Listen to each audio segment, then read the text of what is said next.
O nosso entrevistado é o ex-ministro José Gomes Temporão, em cujo mandato foi implementado a política de desenvolvimento produtivo, a melhor política industrial já colocada em prática no Brasil.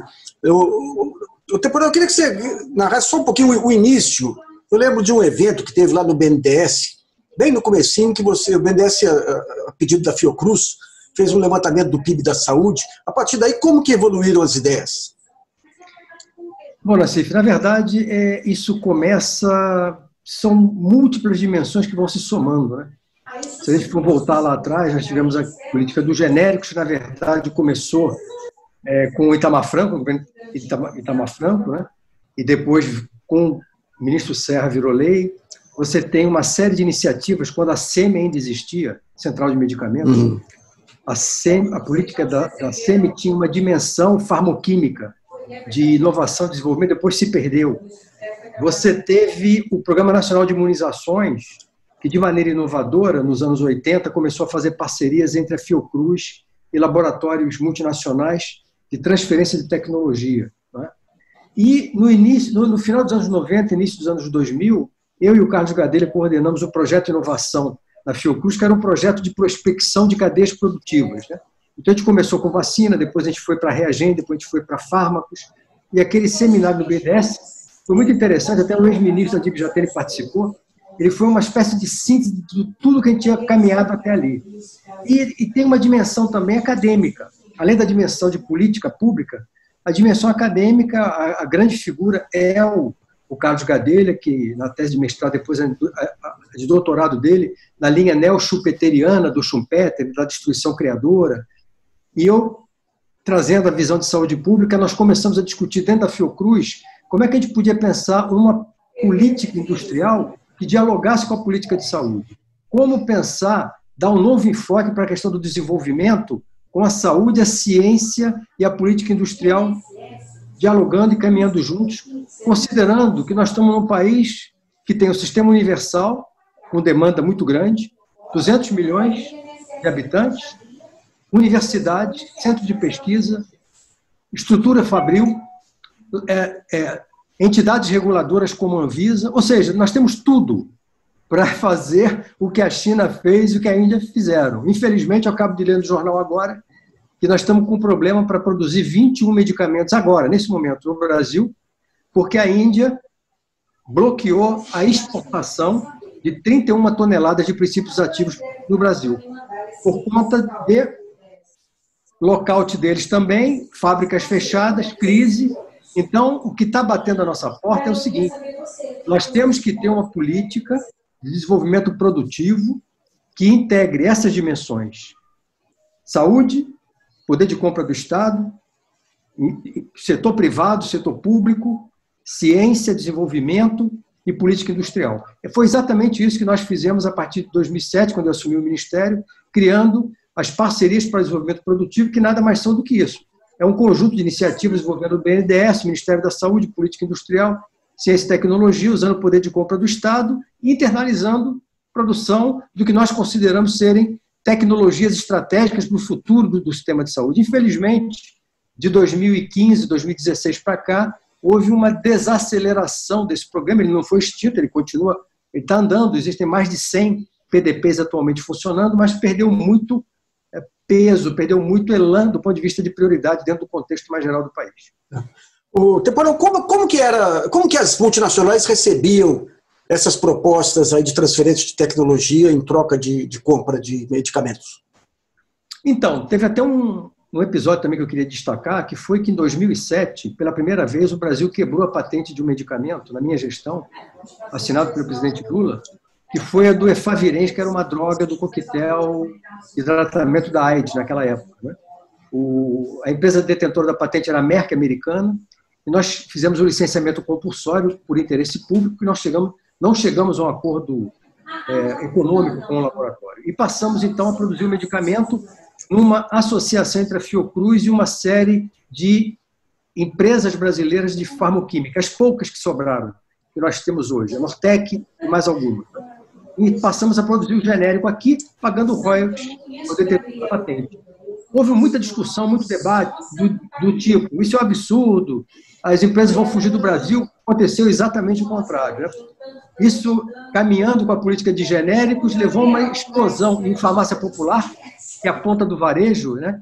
Como usar a rede de farmácias para você, através de um acordo com a indústria, botar medicamento a baixo custo ou subsidiado totalmente no farmácia popular, na ponta, para o cidadão ir lá e pegar para diabetes, para hipertensão, que é o que nós fizemos.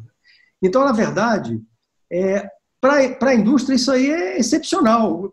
Eles têm uma série de tecnologias, eu chego para eles e digo, olha, você me transfere totalmente a tecnologia num período X e durante esse período você vai ter acesso ao mercado de 200 milhões.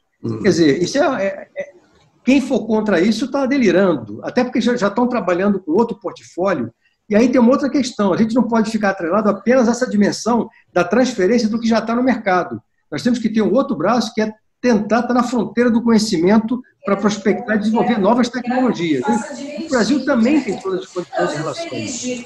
Essa fronteira do conhecimento implica em parcerias, por exemplo, você tem parcerias com universidades e institutos de pesquisa internacionais, as multinacionais de alguma maneira dão alguma contribuição? Bom, então, aí tem várias dimensões. Por exemplo, nos Estados Unidos, a metade praticamente do financiamento da pesquisa, principalmente da pesquisa básica, vem do governo, né? A indústria entra depois da pesquisa básica, já no desenvolvimento de produto, testagem de produto, colocação do produto no mercado. Mas o Brasil está totalmente inserido em redes internacionais de parcerias com empresas, com universidades, com centros de pesquisa. Nós temos a USP, nós temos a Fiocruz, nós temos a Embrapa, né? Que é um excelente exemplo disso, né? Então, Nassif, o que nos deixa angustiado, o que me deixa angustiado é o seguinte, né? O Brasil tem todas as condições de ser um player nessa questão. E, infelizmente, o que nós temos hoje é um governo que teogeriza a ciência, despreza a ciência, né? Corta metade dos recursos de orçamento da ciência. Então, hoje nós estamos aí, 31 toneladas de princípios ativos não virão para o Brasil. De onde nós vamos conseguir medicamentos para...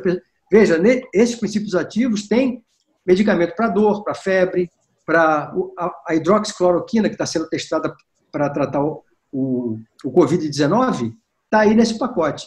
Por quê? Porque nós não temos farmoquímicas em quantidade para poder desenvolver aqui os princípios ativos. Dependemos de importar para fora. Outro dia eu estava te falando que nos anos 80 a gente produzia aqui metade dos princípios ativos que a gente usava na indústria farmacêutica. Hoje não produzimos nem 20%. Eita vida. E Vika, e quando o programa foi desacelerado, se tivesse ido naquele ritmo, em que nível que nós estaríamos hoje? Estaríamos mais na frente, com certeza, porque, é claro, veja, é uma coisa muito nova. Você na verdade, o que você faz?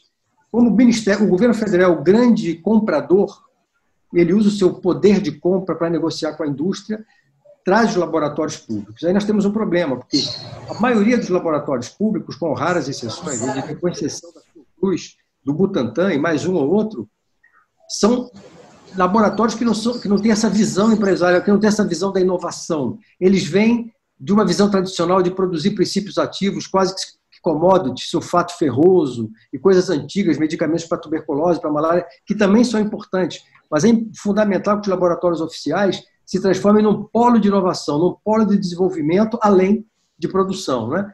Então, esse que foi o arranjo inovador. O BNDES entrando com fomento, com suporte financeiro, o setor privado se aliando a laboratórios públicos, e o Brasil inovou, construindo uma política muito interessante. Eu viajei pelo mundo todo apresentando essa proposta, ela é profundamente inovadora. Só que a partir de 2016 entrou o quê?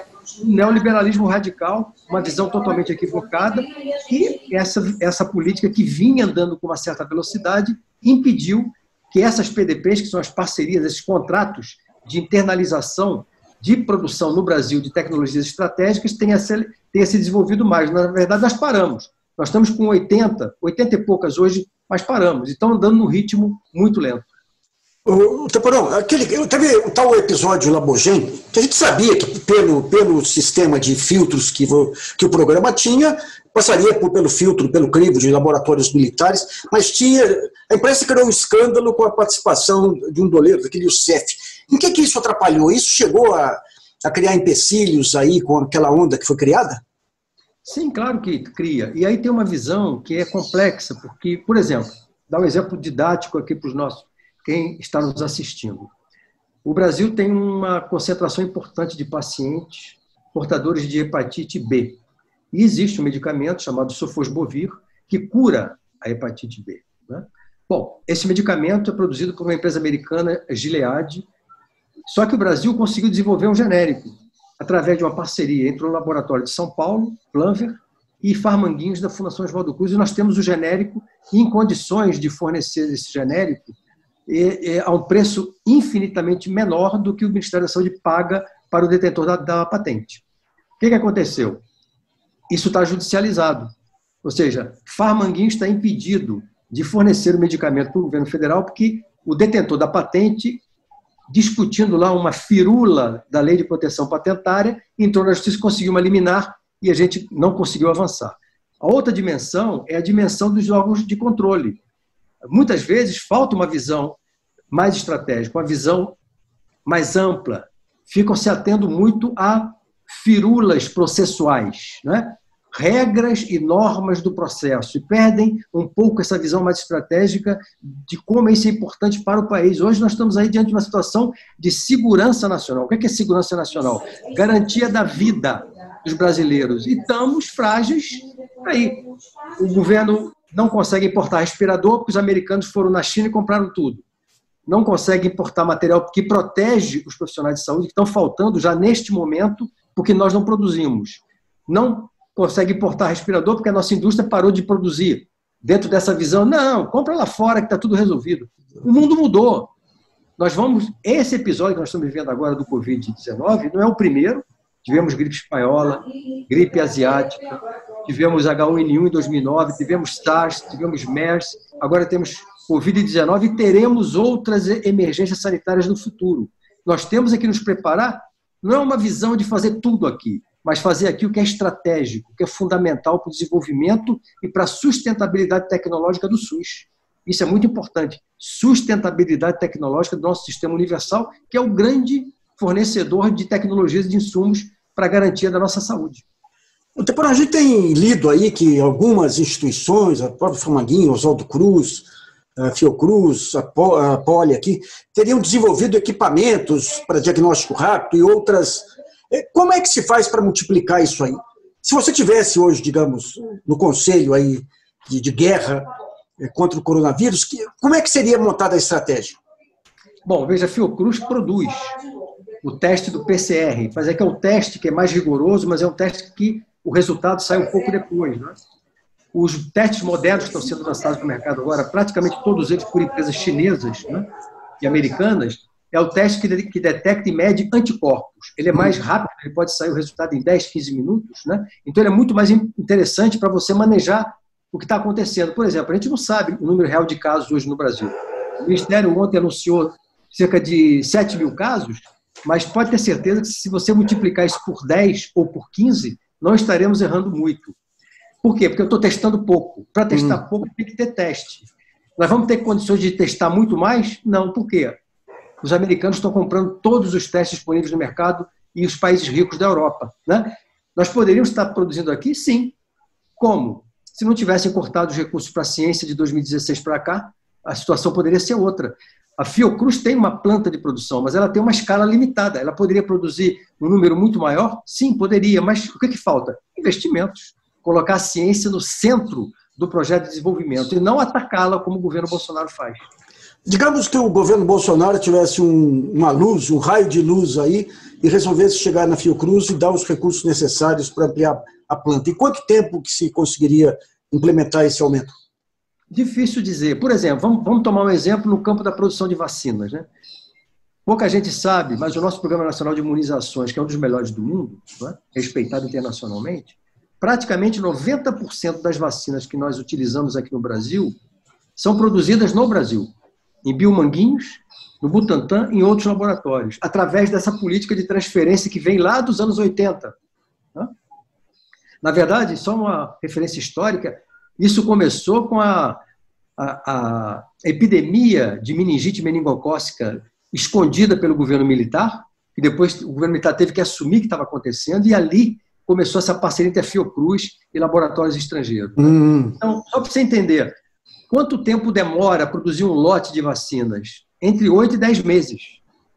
Quer dizer, é um processo de produção mais lento. Kit diagnóstico é muito mais rápido. Se você tiver condições de investir recursos, ampliar a planta. Mas não é só ampliar a planta, você tem que ter gente qualificada, técnicos, formar gente. Olha, nós estamos fazendo o quê? Estamos expulsando cientistas do Brasil. Nós temos é que ampliar o número de cientistas capacitados. Então, Luiz, veja, se a gente não tem essa visão estratégica para 20 anos, 30 anos, 40 anos, vamos ficar numa situação como hoje, correndo atrás do prejuízo, tentando responder, dar uma resposta para a sociedade. Que resposta nós temos condições de dar agora? Que a população pede, eu quero testar, não temos teste. Eu quero garantir que seja internado num leito de UTI, não temos respiradores. Por quê? Poderíamos ter? Sim. Mas isso necessita uma visão de longo prazo, uma visão estratégica que, infelizmente, se perdeu. Subdesenvolvimento, não sei se é o Nelson Rodrigues que dizia, é trabalho de gerações, né, o Temporão? Que coisa inacreditável, né?